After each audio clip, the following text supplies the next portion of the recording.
Oh Yeah. my God, I still don't want to know about your escapades, either of you. Why is it happening? I was at the gym. Sorry, that was a hiccup.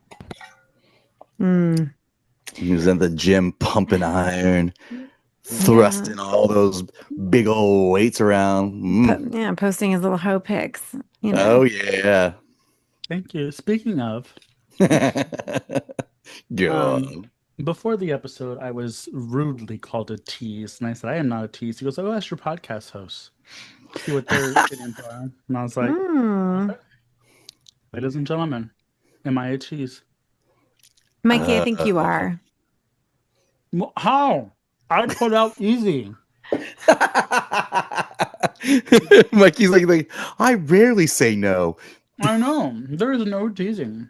It's literally, oops, stick in my mouth. Oh boy. Well, sometimes it's the pictures that you post, and maybe like there's people that maybe want you and they can't have you. Maybe that makes you a Mm. tease. Oh, sorry, my hole's not open for display on Instagram, everybody. Or Sorry, I wear maybe it's pants. what was the last time you were talking about how you said you didn't feel was it prettier you said, but like you kind of like said like you didn't like you were kind of body shaming yourself, and then somebody like was like, oh no, you're not that bad. You're getting all the Oh, and I said ugly for ugly on Grinder. yeah. Well, regardless, this sounds like everybody agrees with me. I'm not a tease. Anyways,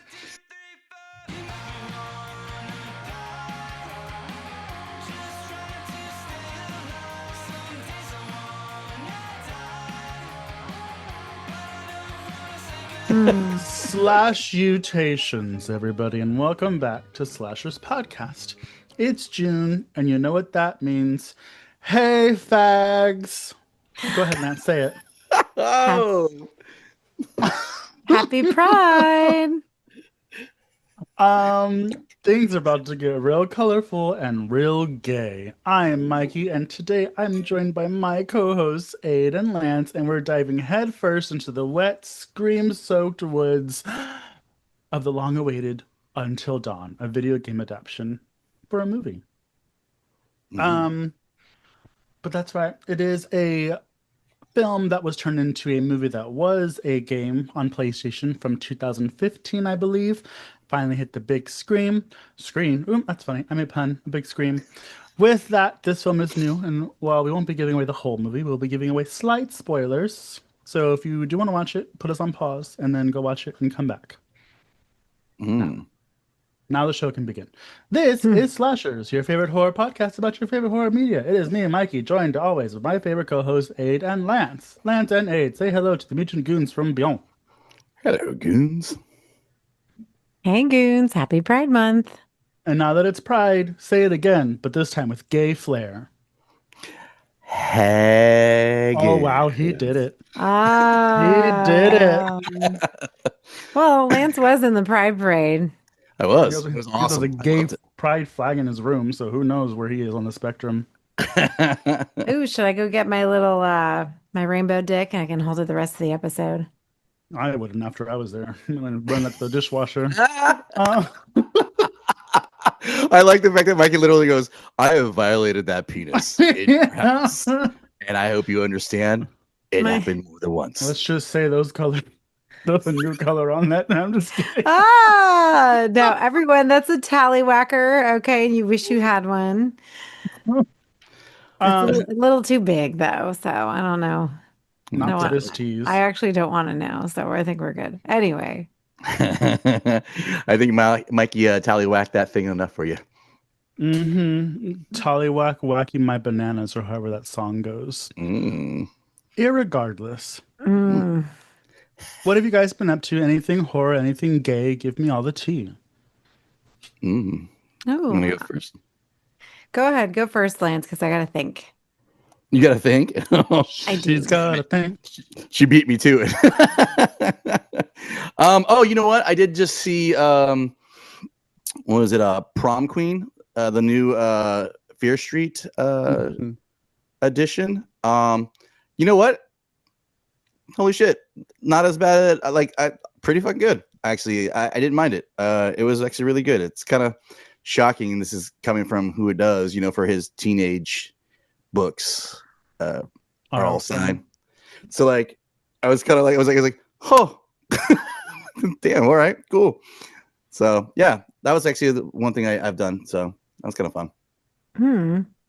Yeah, I did see, I saw Prom Queen because I was confused. I thought we were watching or recording on that today. Are we doing that episode this month? No. Oh, And let me okay. tell everybody why I have attitude when answering this question. Okay. Because I originally said, oh, it's summer. Let's just relax and watch whatever. Aid said, okay. Hour later, here comes Lance with his cis white male agenda. And he's like, no, I want to do creatures. And I said, okay. So then let's do creatures. And I was like, well, let's do like Until Dawn because it just came out and it has creatures in it. And then he's over like, okay. And then someone said Prom Queen. And then Aid's like, oh, we're doing Prom Queen. I was like, no, it's not creatures. And then like you suggested something else that wasn't creatures. And I was like, Big Baby Lance over here wants to do creatures this month. And then keeps talking about movies that don't involve creatures. Well, So technically, when we were talking creatures, I thought we were talking about the uh, gays. I love the creatures. I was talking about the deadly animal, like the one with the shark. So that's what I meant when I said creatures. So that's what I was talking about. I mean, that is a creature. Yeah. Um, So I was I love like, how you just get every title wrong, just a little bit. It's always a little bit wrong. what makes Dangerous me so fun. Animals. Whatever. I'm really excited for that one, and we all know why. Well, spoiler alert for what we'll be reviewing later on this month. The highlight show of the month. But yeah, so I don't that's know. just a If little we have any picture. gay themes going on, we should just be doing films with that.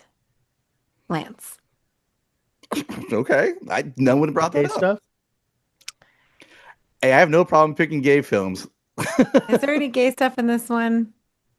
Um, Any queer themes? the Well, girls buy. The yeah, the pretty girls girls are a buy. little, yeah, then and they're all a little androgynous except for the Asian ones. So there you go. Aren't all girls technically? No. Lance, remember when we told you what androgynous means way back in the day?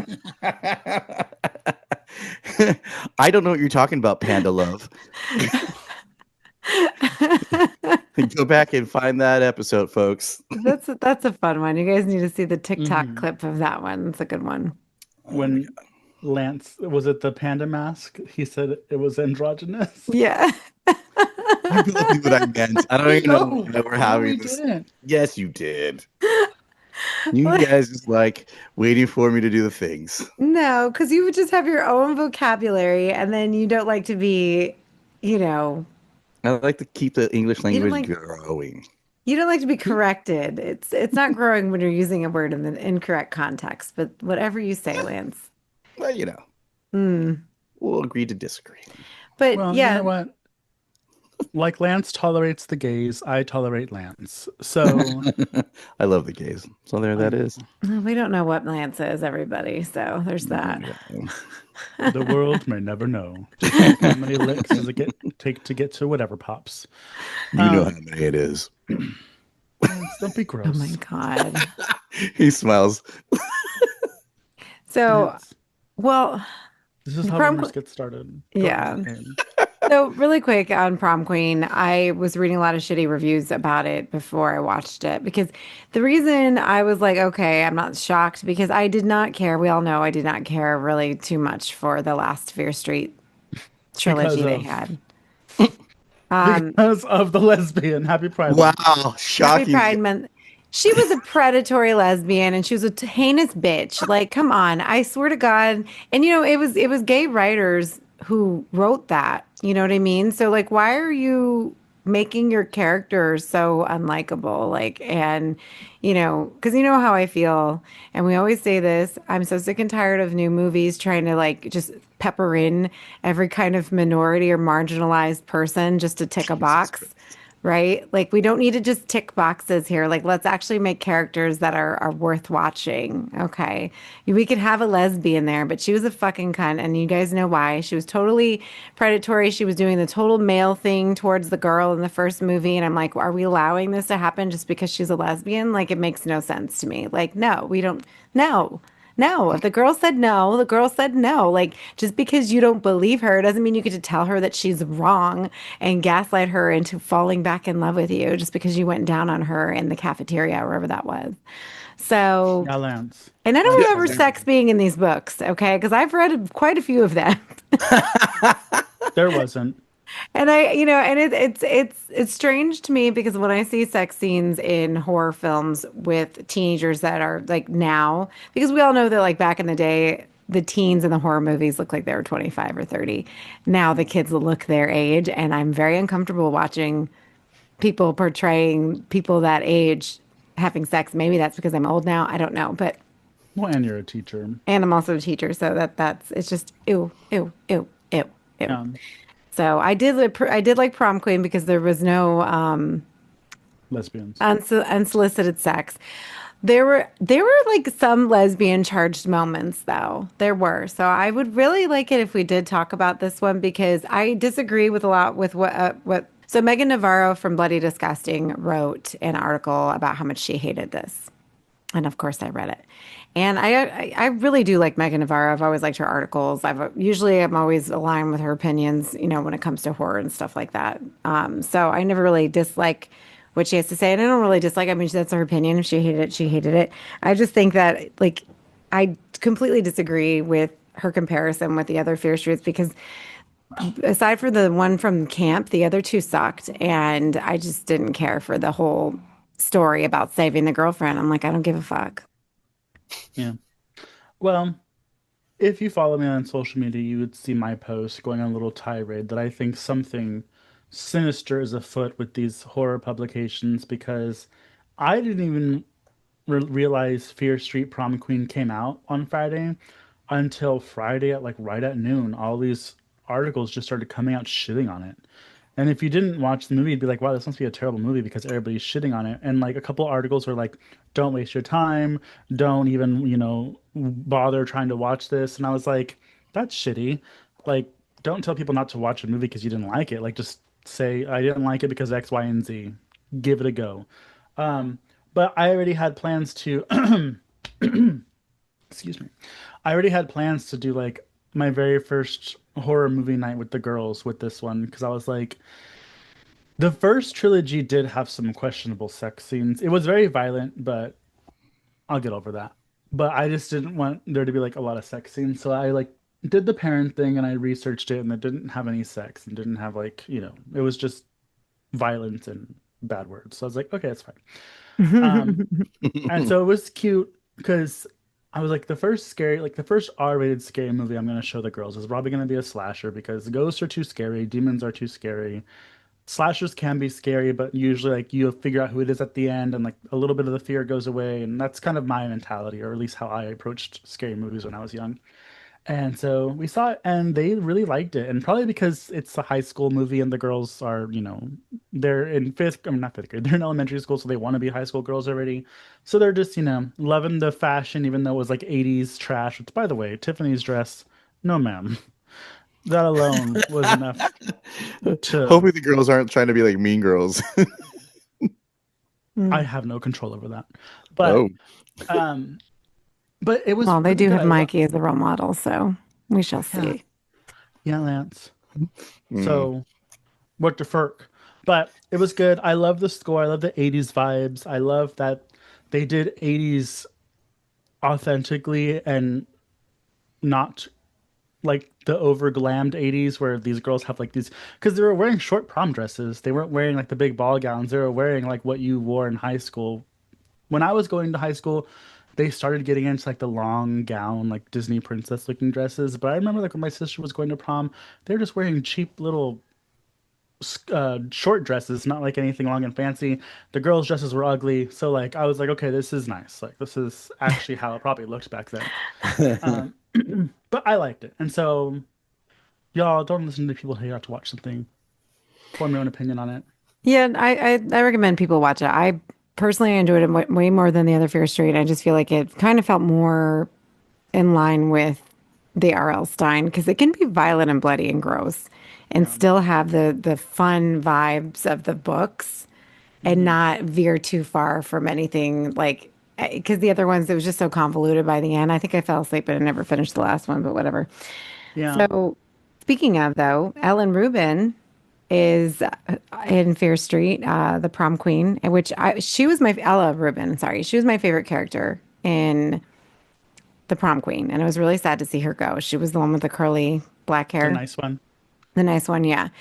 Yeah. And I was like, where have I seen this girl? I'm like, oh my God, she's in Until Dawn. She's our main character in the film we're about to review today. So I think it all kind of Yeah. came full I really circle. liked her.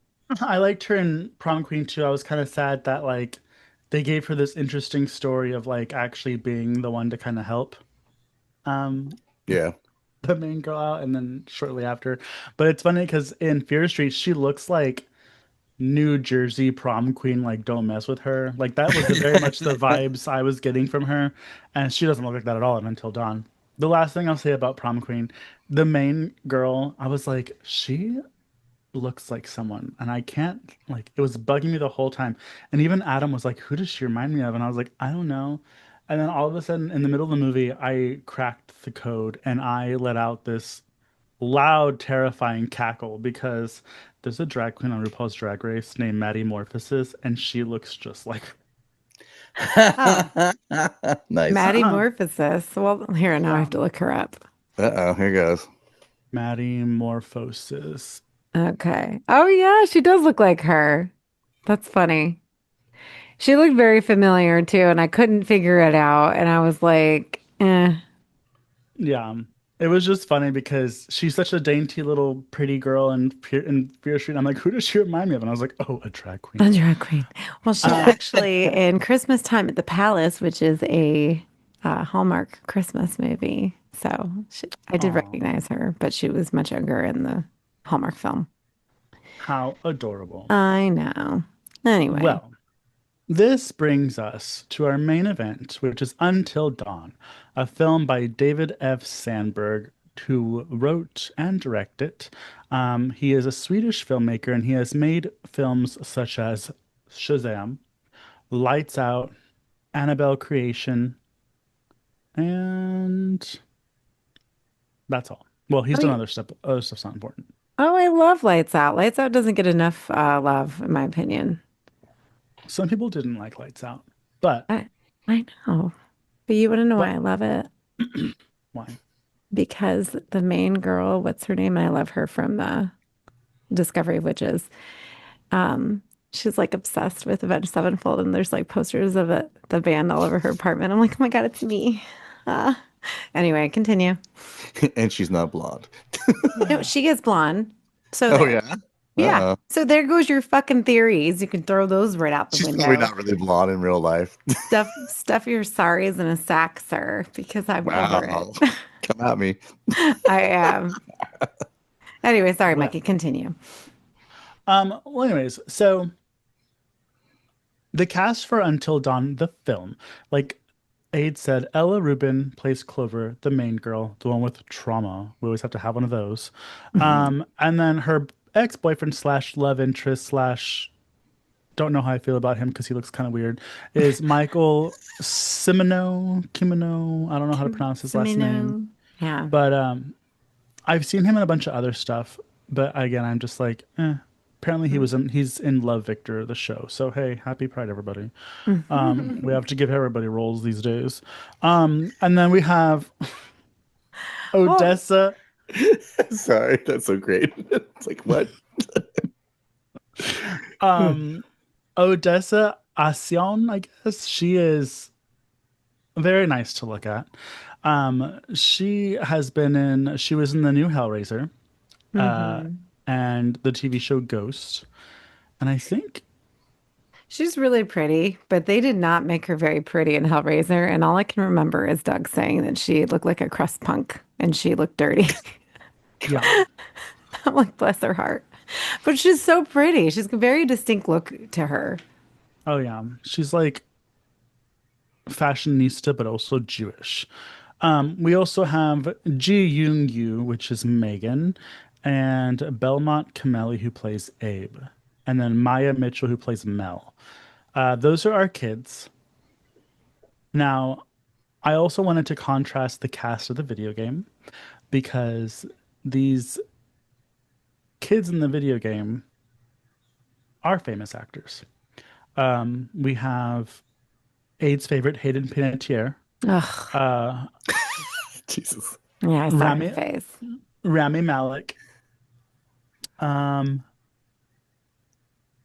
well, that's weird. Now I'm getting confused. I know Hayden Panettiere and Rami Malek are voice actors for sure in the video game, but this list is confusing me because they're also throwing in some of the actors from the movie. So we'll just those are the two famous ones, Malik and Hayden Panettiere, and that's how like 2015. How old was Hayden Panettiere? That She's was probably before she was crazy. So what, she was like 25? maybe because Let's I was look. wondering. I was like, I kind of wanted her to be in it because she is kind of like the main actor in the original Until Dawn. Um, Yeah, and she would have been 25. but she's probably really old right now, and I know she's a little She's cuckoo for 35 Cocoa now, but she Nuts. looks terrible. Well, she just came out, and remember The Brood, the dog movie that we reviewed? Yeah. Apparently, they remade it, and they're advertising her. It's apparently not good at all. Um, but with Michelle Rodriguez, they remade it, and Hayden Panettiere apparently is in it for like 5 minutes, and they're just like sticking her on the front cover. So, Oh my Oh wow. God. That's yeah. ridiculous. Yep. So I'll get into the video game a little bit towards the end because I did play it and I did complete it. And I think what considers winning in the video game is kind of how this movie ended, which I thought was cool, but we'll discuss the video game later. So, for the film, we have a group of friends who there's one outsider of the friend group, which is like a boyfriend who's only been around for like 3 months. And he thinks they're just kind of going on this road trip. But in reality, they're going to go because Clover, who's our main girl, her sister went missing a year ago. And she's like, I'm going to go find her. And I'm bringing my friends with me too. So she goes to the gas station she was last seen at. The guy's like, oh, I saw her. She went that way. So she goes that way, and they end up kind of getting stuck in this weird time loopy place where it's raining and storming, except for a small section that a house is in. And time seems to reset every night. And what also resets are the monsters that come. Hmm. Cabin in the Fever 2.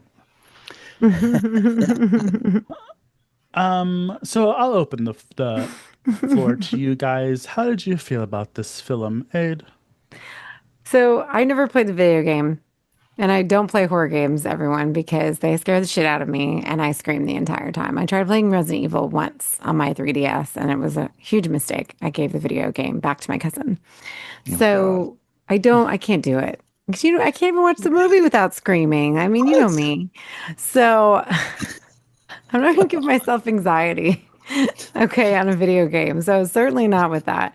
So you're not But playing VR anytime soon. no, I play mini golf on the VR. That's about it. Oh gosh. But because I have the what's the one with the goggles? I forget what it's called. But anyway, Oh, VR porn. no. Oh, you can watch porn on it? That's interesting.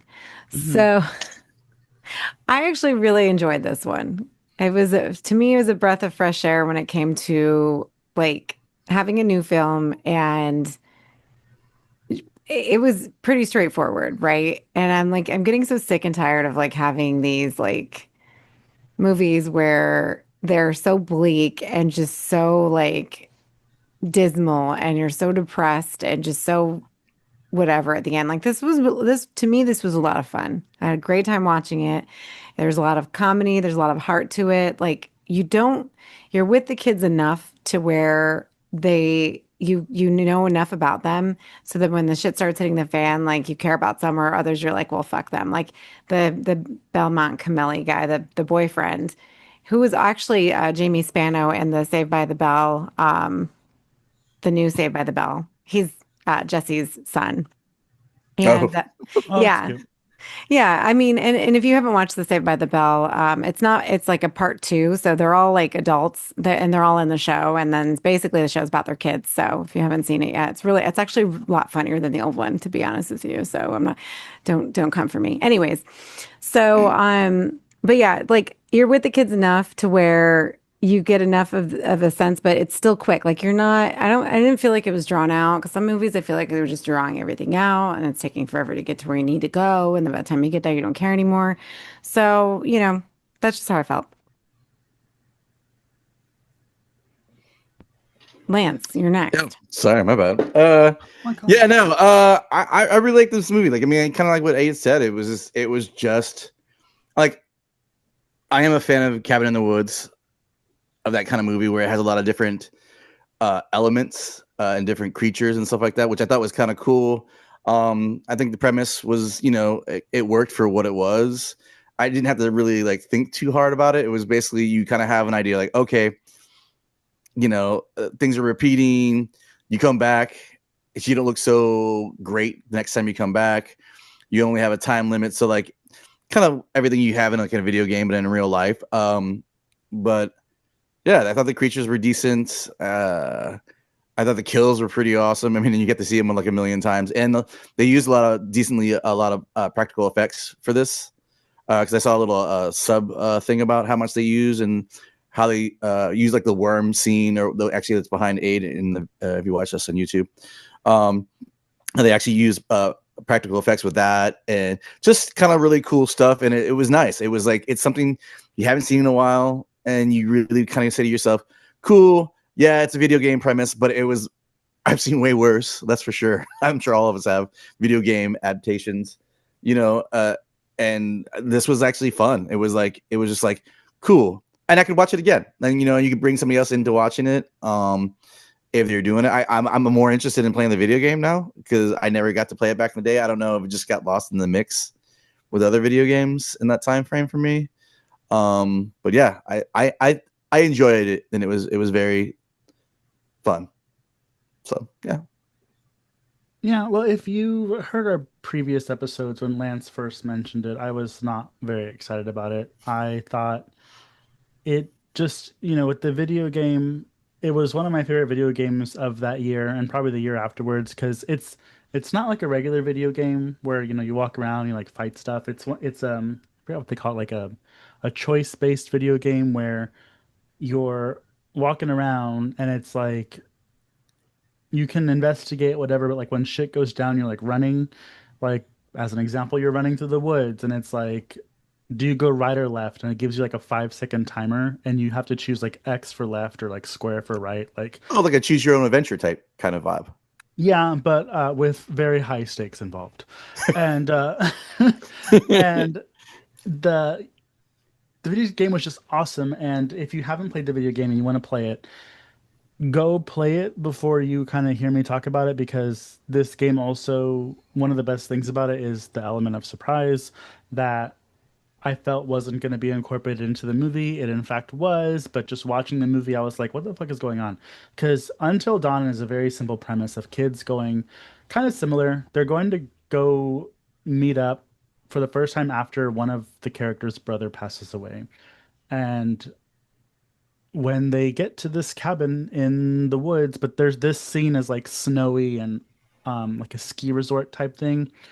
Uh they're locked in with a killer basically. And so you have to figure out like, oh, what am I gonna do? Blah blah blah blah. So this is your last warning. I'm about to spoil both. Welcome back. So in the video game, one of the coolest things is that there's a mass murderer going around killing your friends, whatever. And so you have to run away from him, yada, yada, yada. But shortly into the game, you figure out who the mass murderer is, and it's the brother of. So the guy whose brother died, it's him trying to kill the group of friends. But in the woods, there's Wendigos, which you don't know about. So now you have another thing to fight. And that twist happens, and it's like super scary because there's a lot of them, and like they break into your little Airbnb thing. Like it's just really cool and really crazy. Um, when I was watching this, like those are the only two things endangering the kids in the video game, the killer and the Wendigos. And then watching this, I was like, what the fuck is that huge giant thing? Like, why are there bugs in people's faces? Why is there zombies out there? And so that's why I was like, this is very like cabin the woodsy. So, and then also in the video game, time doesn't reset. It's just, the film is almost set up as if the audience is playing the game. And whenever you die, time resets. But in the video game, that never happens. You just live or die. And they say that you win the video game basically by finishing the game with everyone living, except the guy who's the killer, obviously. So That's kind of funny. You had to bring him yeah, along. That would actually have been pretty cool. You had to yeah. bring him Somehow along. you have to make him live too. No, he ends up dying in a cutscene, I believe. So you don't even have a choice of if he lives or dies. Uh, But it's really fun, and I do like the characters in both. The only similarities in the cast is that there's an Asian woman in both. And is her name Megan? Was her name Megan in the movie too? I think you said Megan, so yeah. Maybe they're both In in my the brain, I cast. wanted to be like Megan. Yeah, it's Yeah, Megan. I And think yeah, I she's think they're both in also the cast. in Freaky Tales, the actress who plays Megan. Oh, she was She's, cute. yeah. But Megan in the video game is not like this Megan. Megan in the video game's like the bitchy, like what y'all like to pretend I am, even though I'm the Mm, nicest one here. mm. Um, so that's Megan in the video game. Well, this one But was like clairvoyant, right? So like, and they just like to fuck this one up. Because I was like, this poor little Asian girl, like someone help her. Like Yeah, she she is the worst. she got ran through the fucking ringer. Like the first time she dies, no one helps her. And I'm glad that they brought it up the second time. And she looked at her and she was like, bitch, I saw you. I saw you look at me and not do anything. Um, Yeah. No, it should literally every, especially the exploding scene. I oh, know. dude, the water. Yeah, that was harsh. And then Yeah. like and I thought maybe it's because she was the clairvoyant one. They always wanted to get rid of her first. I'm like, why are they giving this poor girl like the worst deaths? And Yeah. like, even when they're like, okay, guys, we gotta survive this one, she's the one that like is possessed and she has no option of surviving. What? So, what was your favorite death scene then? Because I mean, seeing how we always kind of like go. I mean, because there's a lot. There is. There is a Well, lot. that was, I thought that was so interesting with the premise of the film because if they're going to keep dying and coming back to life, great, because they actually made all of the deaths different. Like every time it happened, it was something new. And they even explain in the movie it's so that they are always afraid, right? But I was so worried it was gonna be like a Groundhog's Day where it'd be like the same shit over and over again. And if that was the case, I would have been so pissed because like I Mm. fucking hate those movies. So, Wait, but did you not like Happy Death Day? Is that what you're saying, or you mean Groundhog's Day? well, Happy Death Day is not like Groundhog's Day either.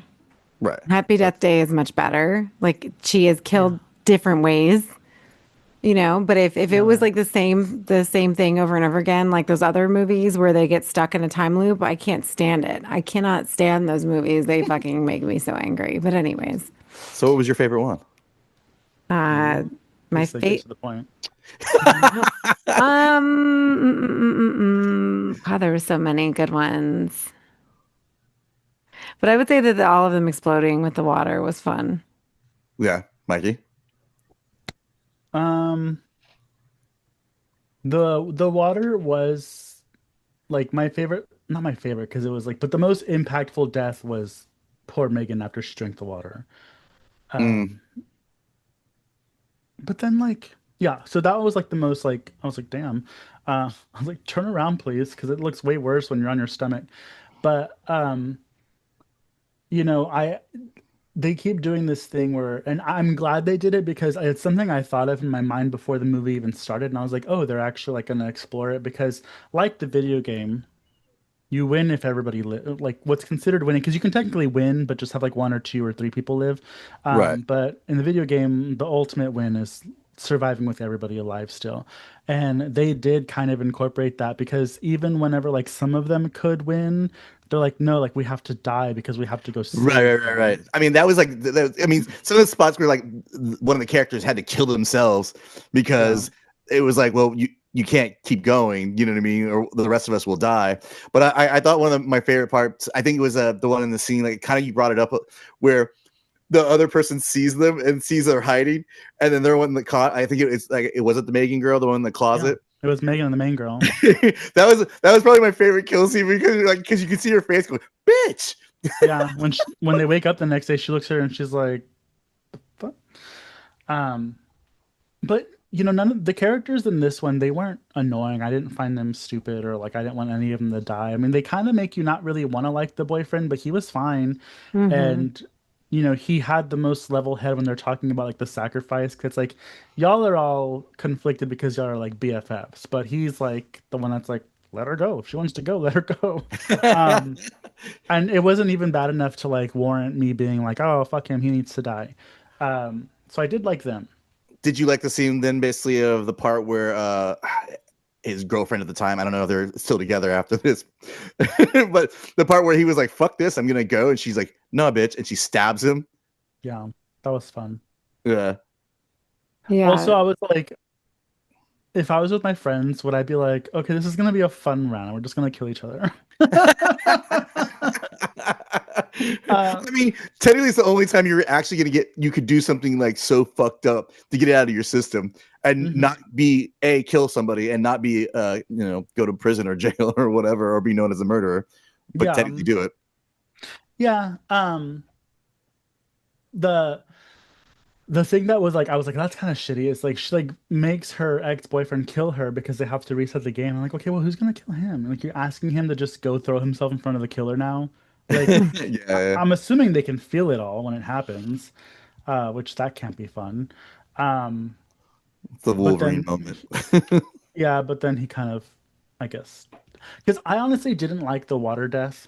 I thought it was kind of stupid and like lazy.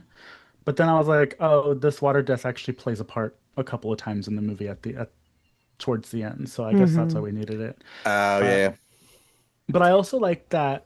Oh, sorry, go ahead, Eddie. No, no, no, go ahead. I liked that we had a little bit of a found footage montage when, because obviously they can only live 13 nights, or that's apparently how long the longest people have lived.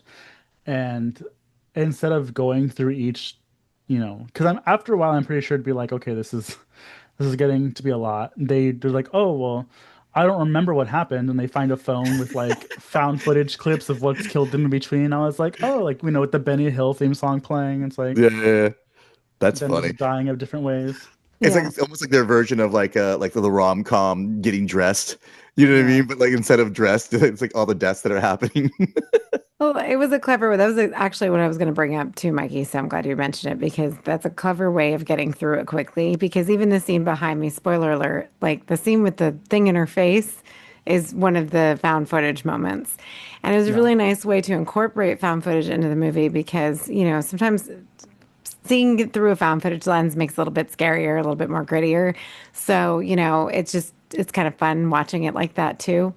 And it was a nice touch because you can slowly see them deteriorating and you think, oh, they only think they've been there, what, like a few times after a few deaths, and they realize no, it's been like a million deaths at this point, and they're like not going to come back if they keep it up. So, and it's creepy. Like it's just the whole premise of it. I thought was fresh and new for me. And like I said, I I assumed that that was all part of the video game. Mikey telling me that it's not. Maybe this is why people are having a backlash towards the film because I think a lot of people, from what I was reading before, who've played the video game, are not happy with the movie. Mm. But what's his name who wrote the adaptation and directed it? He even went on to say that this is not like an adaptation. It's like another piece of the Until Dawn universe. So I think if you look at it like that, you may accept it better. I don't know. That's just me. I mean, maybe they were thinking about doing like a video game from the movie if it did well. You know what I mean? But like, you know what I mean? Like, plus, directors are probably told a lot of different things. It's like, yeah, we'll do this. I mean, like, and honestly, it could have not even had the name, and I would have watched this movie if it, you know what I mean? If it, like, it might have done better if it didn't have such the callback for the video game in the sense that like people would get upset about it. Like, cause I get that, I mean, I've read books, and then it becomes a movie and you're like, what did you do to my book? Are my characters and stuff like that. So that does bother me. So like, I think me and Aid are lucky and Mikey's just lucky because he can kind of go with the flow and doesn't give a shit. I mean, of a different kind of look at it, but like, cause if Mikey was more pigeonholed to the video game, he'd probably be like, oh, this is dumb. I Yeah, don't like but this. You but know? like I said, they both Sandberg and Butler said that it was not a remake but another piece of the video games universe. So they didn't want to Yeah. remake it beat for beat. So Right. And they plug it in too. So I'll tell you, I don't remember if it's the if is there a post credit scene, right? yes. Because I Yeah. saw it, I just don't remember if it was after the credits or not. So the post credit scene is the video cameras. I kind of wish it was a little less cabin in the woodsy, in terms of like the Mm. setup of it all, but that's not a huge thing.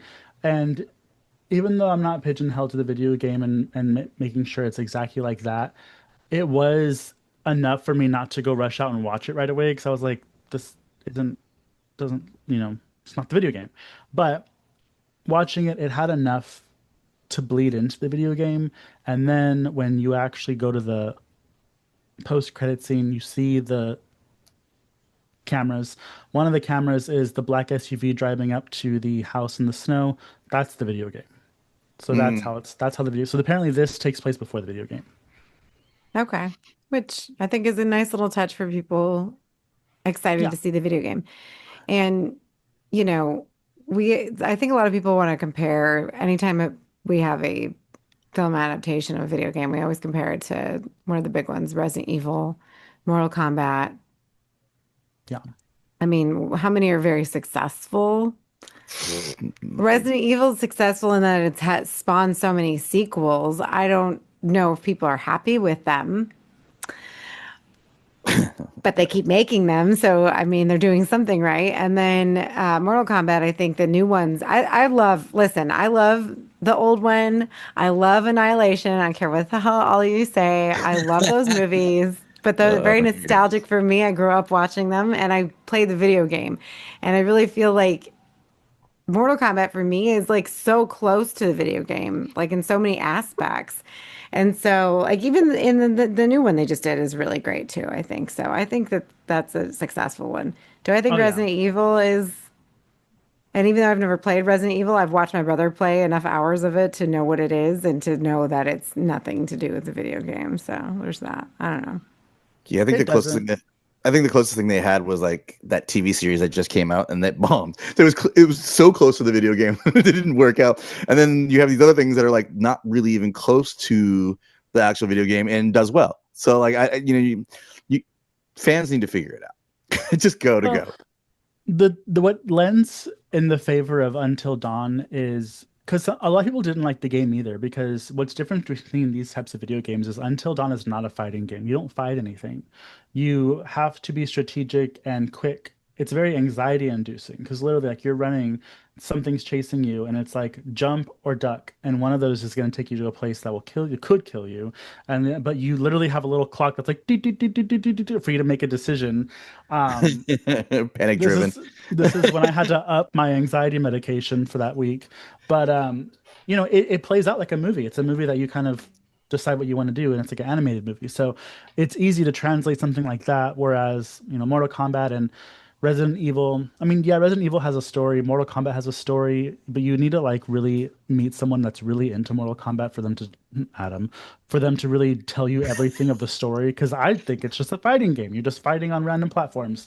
But until Dawn gives you the resources you need as a video game to lay out a pretty decent movie. This movie had enough because it had the Wendigos. So, the Wendigos that were in the movie are similar to the ones humans don't, the teens don't turn into them. And they change a little differently, I believe, in the video game. Sorry if you hear my dog whining, there's another dog outside. Um, in the video game, you turn into a Wendigo by eating the flesh of another person, and Mm. then in the movie, you turn into a Wendigo through like a constant state of fear and whatever, whatever, whatever. I'm a little rusty on the specifics of the Doctor because I believe the Doctor is in both games, like the main bad guy. I don't remember. It's very whimsical and far-fetched as to how this thing is set up with this world that he's created. I didn't even really understand it in the movie, and so but I know he's in the video game, but this isn't like a separate world in the video game until the movie has set it up that way. Mm. Mm. Yeah, so I mean, with the doctor thing, I was worried it was going to be a little convoluted, and even though it kind of is, it's pretty fucked up. Like, and the fact that like children have been involved when you look at all the missing persons Yeah, pictures Yeah. and like a little boy disappeared and so it's a he's little girl. being little girl, whatever. There's children. I can't remember everything. I saw this literally the week it came out, which was so long ago, it feels like. But like, it's that's sad. It's scary. Like, that kid died a million times and like had no help. And it's just, like just thinking about that. So I think it is one of those that's not really afraid to go there. So I like that about it too. But at the end of the day, the movie, and I know this is stupid, like for a lot of people, they're like, "Oh, you're such a sap," but it's like a movie about they have to work together in order to get out, and they have to put aside their differences and their anger, and she's got to let her sister go so that she can save her friends, and like it's a happy ending. Like it's so fucking like not cool anymore to have a happy ending in a horror film. And for this movie to have the heart that it does and not to me it wasn't cheesy. Other people might disagree. I don't know.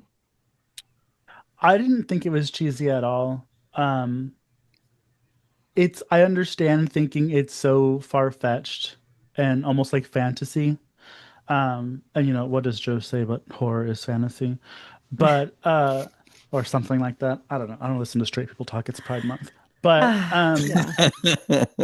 I can understand people kind of having a hard time connecting to it on like a that's not reality type plane, but I didn't really think it was cheesy. And then, like, what's the point of a video game of having to work together? Because if I remember correctly, in the video game, each character has like a certain set of skills that you need to use. So, like, if you use one character, then like it kind of like closes the avenues you can use that character for like down the line. Um, and I also love that because the thing about video game adaptations is they're usually like a quick cash grab, and I don't feel like this one was. I don't know how it did actually, but I felt like they took their time, they made it unique, and they, they did little details like Clover, who's the main girl, not being a great friend for Megan when she first died, watching her getting fucked up by this killer. And then the detail of the second round where Megan looked at her when she first saw her, like, yeah, bitch, you did that. And then what happens at the very, very, very end is Clover is the one that saves Megan, like goes out of her way to save her. Yeah, she did Um, not have to walk into that room type yeah, scenario. and like she like both of them almost didn't make it. But she did. So it's like they make these little details that they come around and close, the book on later. It's no, oh, just have that happen. Oh, just have that happen. Oh, audience members like this kind of blood. Um, and I think the mass murderer in this movie is the same mask that the killer uses in the video game. Don't quote me on that, but I think so. It's been a long time since I played it.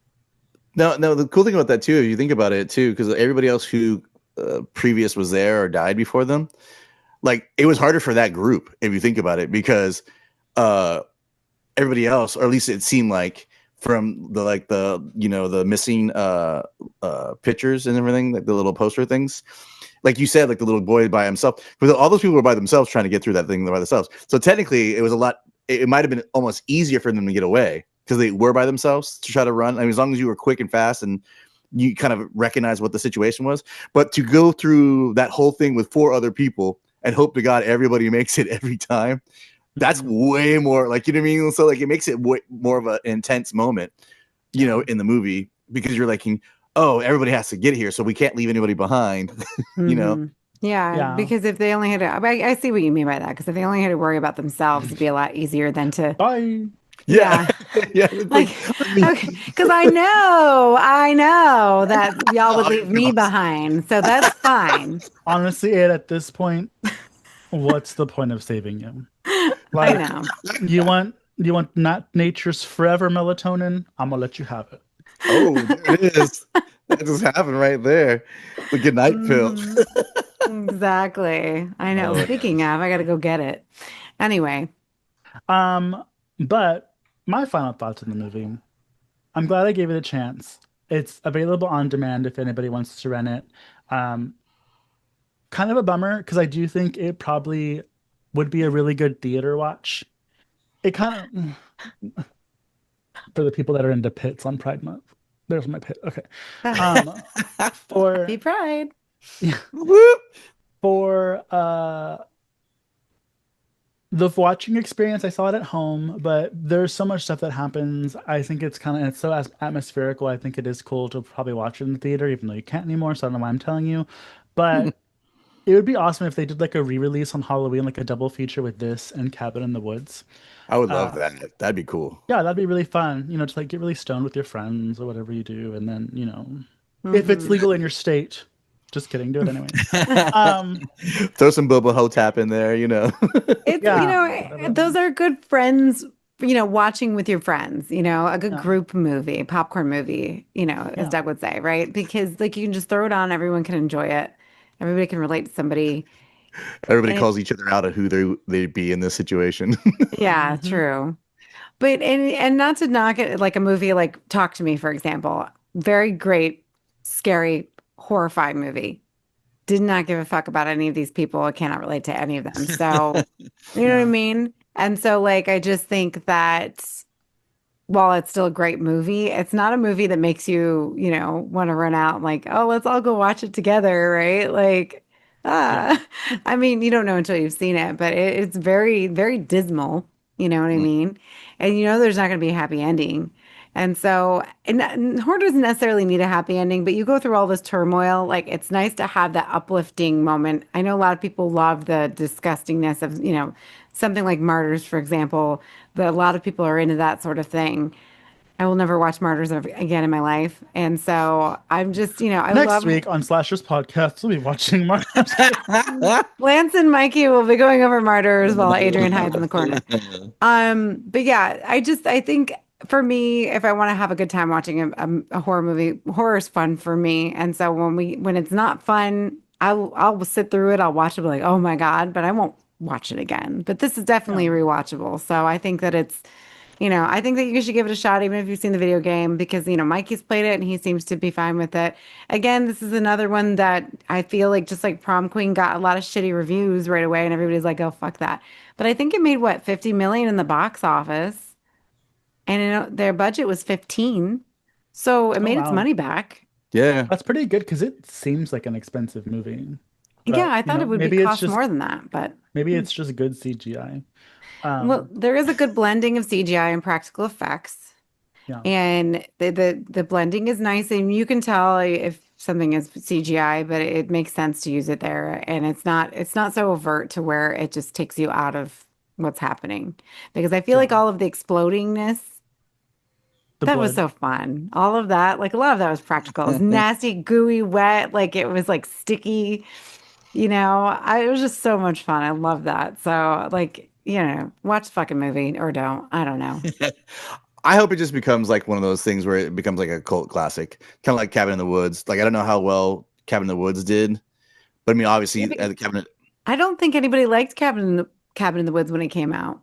Yeah. So I mean, I think this is gonna be one of those things where it's people will finally give it a shot, or you know what I mean, or have to watch it, and somebody's gonna go, I don't know why people shitted on this movie. Like I honestly, like both of you said, it's a great friend watcher with somebody or somebody who maybe doesn't like horror movies that often, but you want them to like kind of still get spooked out by stuff, but like still enjoy it and have fun. This is perfect. Like I It's just gateway horror, yeah.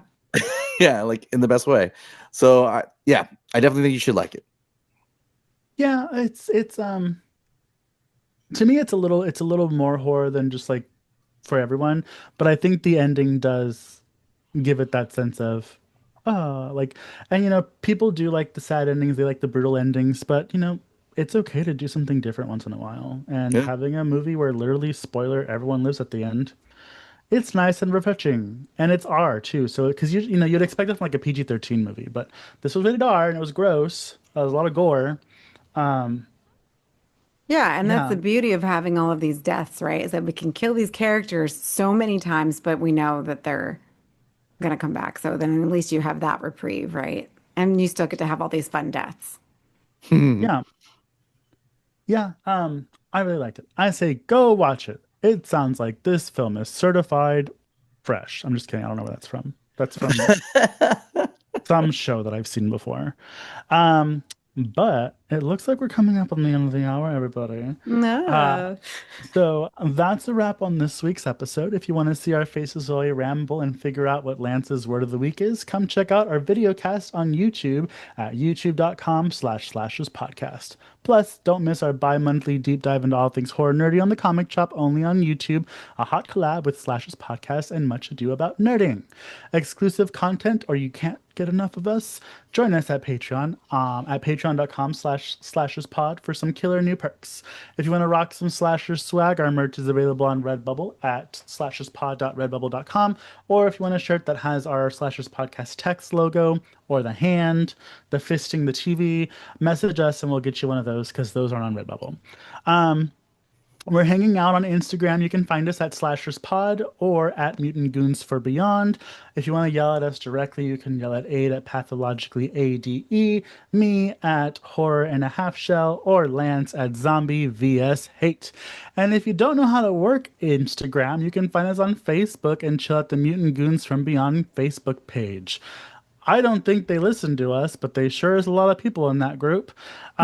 Shout out to our B Movie TV family.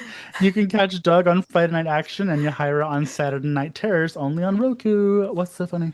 You know, it's true. I'm like, I don't know who any of you guys are. No. Um, a big thanks to our amazing Patreon members, Josh Gunn, Dinosaurs Will Always Be Awesome, Lorene Ellis, my mom, Kevin Leamy, Vladimir Luis, Leslie Thurman, Cam, and Jay. Also, I think we announced it already, but there's a cool video of a surprise box that Jay sent me, so check it out on YouTube if you want to see what Jay sent. If you want to join them, head over to patreon.com/slasherspod and become part of our horror family. Whoop, whoop. So, thanks for listening, everybody. Stay spooky. And if you don't survive this round, you have 12 more tries. Goodbye and good die. Or die. Bye. We fucked that up. There we go. I don't even know where we're going with that one. Oh, geez.